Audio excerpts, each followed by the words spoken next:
എന്തൊക്കെയുണ്ട്? എല്ലാവർക്കും സുഖമാണോ? അപ്പോൾ ഇന്ന് നമ്മൾ എൻ്റെ one of the favourite fish ആയിട്ടുള്ള ഏട്ടക്കറിയാണ് കേട്ടോ വെക്കാൻ പോകുന്നത്.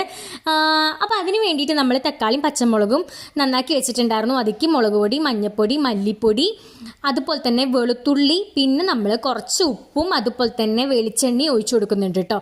എന്നിട്ട് നന്നായിട്ട് പുളി പിഴിഞ്ഞ് ഒഴിച്ചിട്ട് ഒന്ന് മിക്സ് ചെയ്തെടുക്കുക. നന്നായി മിക്സ് ചെയ്യണം കേട്ടോ.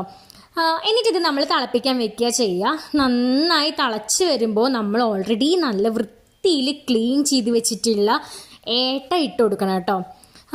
നിങ്ങളുടെ നാട്ടിൽ ഇതിന് ഏട്ടാന്ന് തന്നെയാണോ പറയുക? നമ്മുടെ നാട്ടിൽ ഇവിടെ ഏട്ടാന്നാണ് പറയുക. എൻ്റെ ഫേവറേറ്റ് ആണ്, എനിക്ക് ഭയങ്കര ഇഷ്ടമാണ് ഈ ഒരു ഫിഷ്. അപ്പം നമ്മൾ തിളച്ച് വരുന്ന ആ ഒരു കറിക്ക് നമ്മൾ ഫിഷ് ഇട്ട് കൊടുത്തിട്ട് നന്നായി ഒന്നും കൂടി തിളപ്പിച്ചെടുക്കുക. പിന്നെ നമ്മൾ ചട്ടി ചൂടാക്കിയിട്ട് അതിലേക്ക് എണ്ണ ഒഴിച്ച് ഉള്ളിയും അതുപോലെ തന്നെ കറിവേപ്പില ഇട്ടിട്ട് വറവിട്ടെടുത്ത് ഒഴിച്ചെടുക്കുക കേട്ടോ. അപ്പോൾ നമ്മുടെ ടേസ്റ്റി ഏട്ടക്കറി റെഡിയായി. അപ്പോൾ നിങ്ങൾ എല്ലാവരും ടെസ്റ്റ് ചെയ്ത് നോക്കുക, അടിപൊളിയാണ് കേട്ടോ. അപ്പോൾ അത്രയേ ഉള്ളൂ, ബൈ.